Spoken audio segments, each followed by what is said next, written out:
Good morning, class 5 students. How are you? I hope all are fine. I Veena Rani from Wisdom School. बच्चों, आपकी study कैसी चल रही है?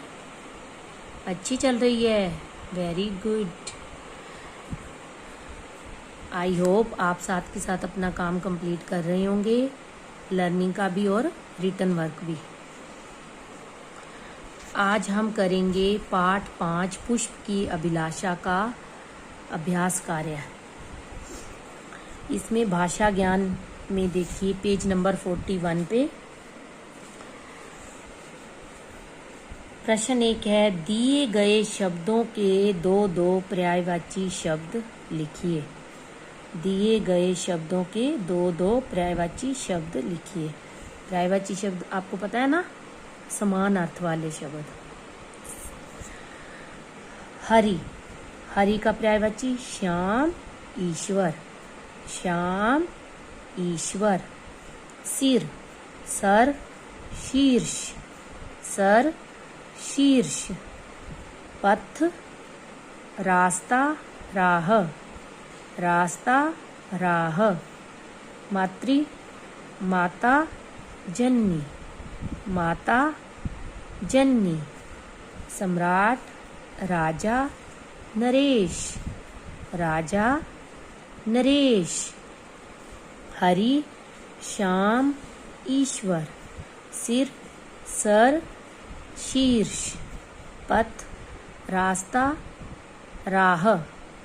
मातृ, माता, जननी. सम्राट, राजा, नरेश. प्रश्न 2 है, समान तुक या लय से अंत होने वाले शब्दों को तुकांत शब्द कहते हैं. समान तुक, जिनकी लास्ट में तुक या लय एक जैसी हो, जैसे बुलबुल, चुलबुल. दिए गए शब्दों के तुकांत शब्द लिखिए.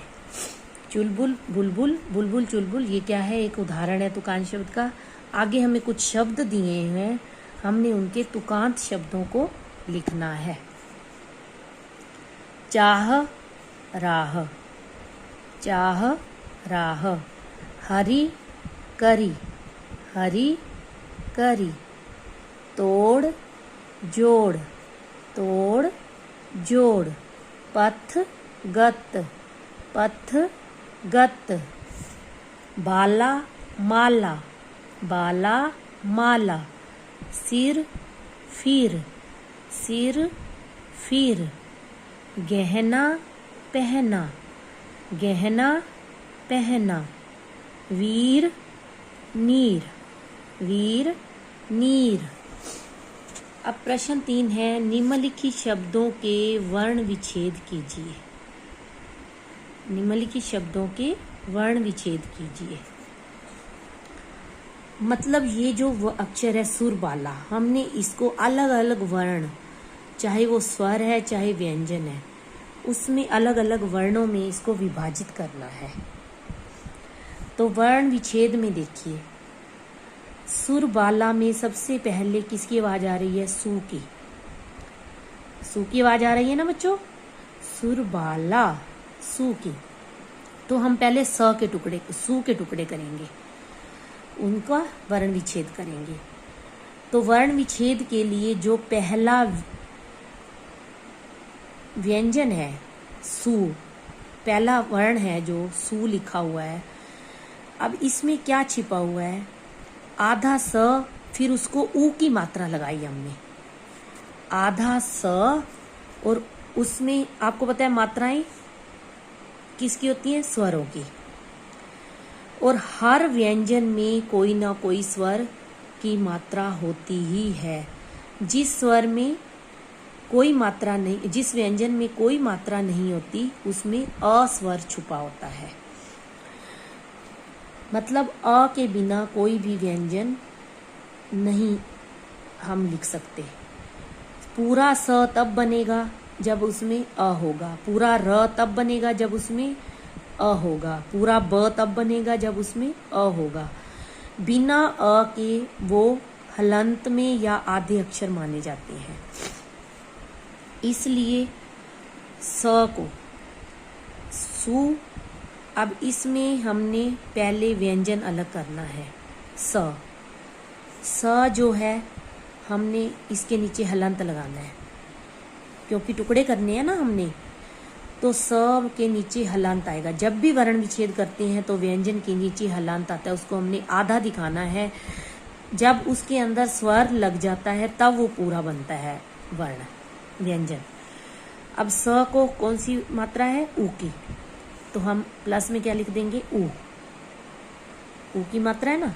उसके बाद क्या आ गया? र। अब र को पूरा करना है हमने। र के नीचे क्या आएगा? हलंत, क्योंकि हमने आधा दिखाना है।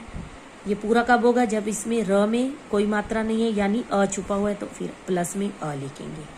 फिर बा, क्या लिखा हुआ है? बा। बा का ब, ब के नीचे हलंत। ब को कौन सी मात्रा है? आ की, तो हम प्लस में लिखेंगे आ। फिर ल, ला, ला में से ल, ल के नीचे हलंत, और ल को कौन सी मात्रा है? ला, आ की, तो आ लिख देंगे। ये इसका वर्ण विच्छेद हो गया। स को ऊ की मात्रा, स के नीचे हलंत। फिर र, हलंत जो है व्यंजन के नीचे लगेंगे, और स्वरों की जो है मात्राएं होती हैं, जो जिस वर्ण को मात्रा लगी है वो स्वर हम बाद में लिखते जाएंगे उस व्यंजन के बाद। अब ये देखिए गूंथा, गूंथा में ग, पहले किसकी आवाज आ रही है? गू। ग के नीचे हलंत, फिर ऊ की मात्रा भी है और चांद बिंदु भी है, ठीक है। अनुस्वार, अनुनासिक भी। तो ऐसे ऊ लिख देंगे, ऊ की मात्रा है ना, तो ऊ, और इसके ऊपर ये चांद बिंदु। फिर था में थ के नीचे हलंत प्लस आ की मात्रा है, आ लिखेंगे। अब आ गया प्यारी। अब प्यारी में देखो आधा प है, आधा प यानी जब प के नीचे हलंत आ गया तो वो भी आधा ही माना जाता है। तो इसके बाद हम कोई भी स्वर नहीं लगाएंगे क्योंकि आधा है। प हलंत हो गया तो इसका मतलब प भी ये आधा हो गया। उसके बाद आ गया या का य लिखेंगे, य के नीचे हलंत। य को कौन सी मात्रा है? आ की, तो आ लिखेंगे। री में र के नीचे हलंत। फिर कौन सी मात्रा है? ई की, तो पीछे क्या लिख देंगे? ई। ऐसे ही सम्राट, स की आवाज आ रही है, स के नीचे हलंत। स में कोई मात्रा नहीं है यानी अ है उसमें, तो अ लिखेंगे। सम्राट, देखिए आवाज कैसे आ रही है? सम्राट। तो म के नीचे हलंत, र के नीचे हलंत, सम्राट। तो ये जो आ है ये म र इकट्ठा है ना, म के नीचे र है, इसलिए हम म और र इकट्ठा लिखेंगे और प्लस में लिखेंगे आ की मात्रा लगी हुई है तो आ लिखेंगे। ट के नीचे हलंत, ट में कोई मात्रा नहीं है तो अ, सम्राट। भाग्य में भ के नीचे हलंत, आ की मात्रा आ। अब ग आधा है तो ग के नीचे हलंत, कोई भी स्वाद नहीं लगाएंगे। इसके बाद य के नीचे हलंत और य में अ छुपा हुआ है तो अ। अब मातृभूमि, म के नीचे हलंत आ, मा। त को कौन सी मात्रा है? री की, तो त प्लस री, त के नीचे हलंत री। भूमि, भू के करेंगे हम विच्छेद, भू का। भ के नीचे हलंत, ऊ की मात्रा है तो प्लस में ऊ। म के नीचे हलंत, छोटी की मात्रा है तो छोटी इलियन लिख देंगे। अब आ गया शीश,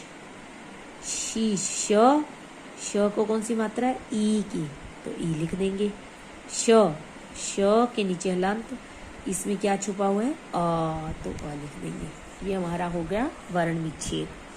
आई होप आपको समझ में आ गया होगा।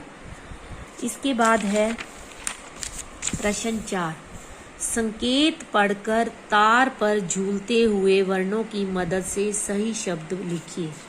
ये बच्चों आपने खुद करना है। आपने खुद ये काम करना है। ये मैं आपको होमवर्क दे रही हूँ और ये भी आपने कंप्लीट करना है। मैं इसका PDF भेज दूँगी। Okay, take care.